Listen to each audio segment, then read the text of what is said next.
कोई मिस ना कर सकी डॉक्टर का मिसयूज, पर बीवी ने कर दिए सारे लट्टू फ्यूज। हाय हाय हाय हाय हाय हाय। प्रवृत्ति नहीं है, मैं तुमसे आपसे जुड़ना चाहता हूँ।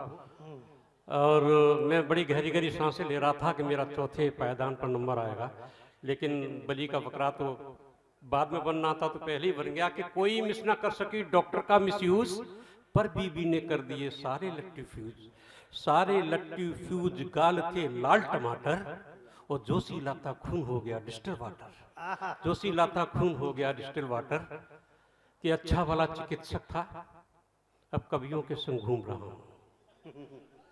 नर्सिंग होम ठिकाना था, अब मंच मंच पर झूम रहा हूं।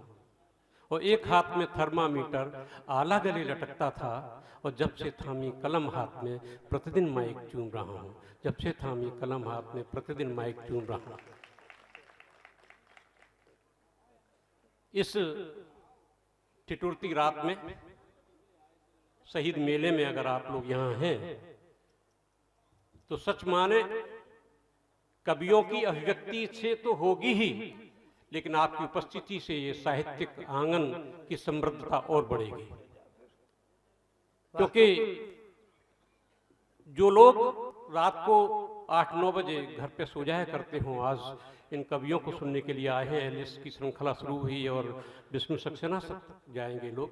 ये चिकित्सक होने के बाद भी साहित्यिक के आंगन की समृद्धता को उत्तरोत्तर बढ़ा रहे हैं। आप उनको सुनने के लिए आए हैं, लेकिन इसके बावजूद आपकी उपस्थिति यहाँ रात भर में इस कड़ाके की सर्दी में है।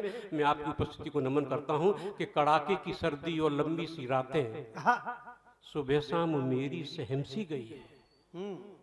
और बेबस है सूरज, निरंकुश हवाएं, किरणें कहीं जाके जमसी गई है।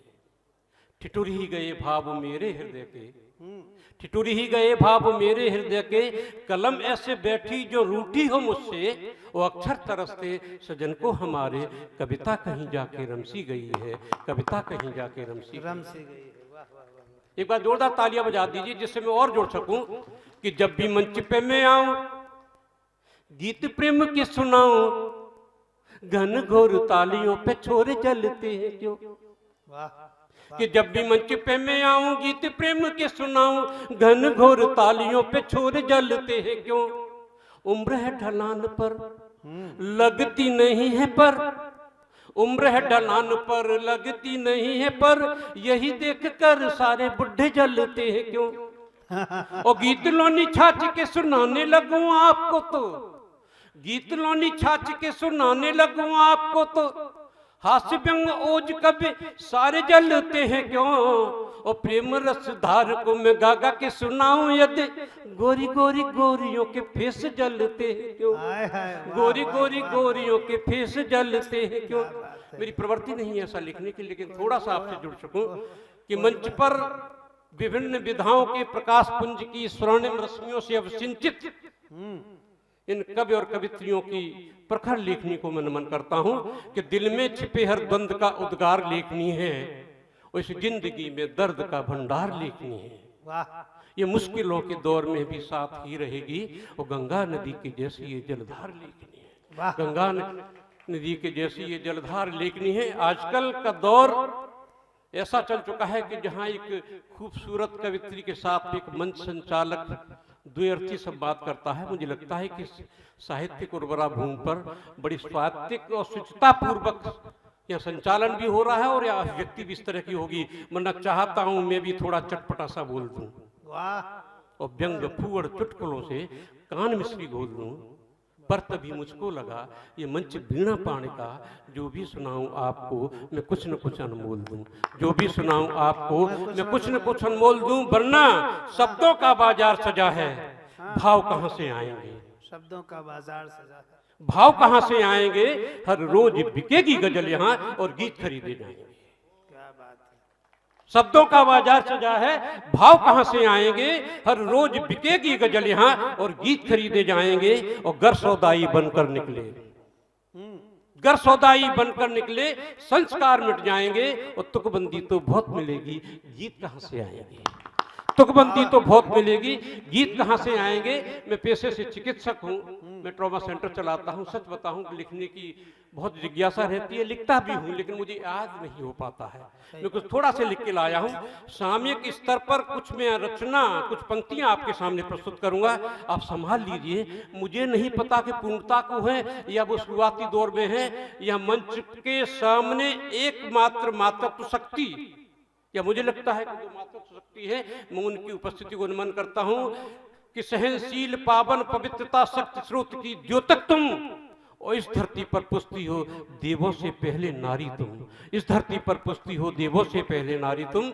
हिंदुस्तान में बड़ी चर्चाएं चलती हैं बच्चियों को लेकर के, बेटियों को लेकर के। ये सृष्टि की अनुपम कृति है, लेकिन चाहे वो पश्चिम बंगाल हो, चाहे वो गुजरात हो, चाहे वो कश्मीर हो, चाहे वो उन्नाव हो, वहाँ ऐसी बीभत्स घटनाएं होती हैं, लज्जा और शर्म आती है। इस देश में, जो सनातनी देश में हमारी इस तरह की घटनाएं होती हैं कि जब किलकारी गूंजे बेटी की, हमारी संस्कृति क्या है कि जब किलकारी गूंजे बेटी की तुलसी आंगन पांव पसारे,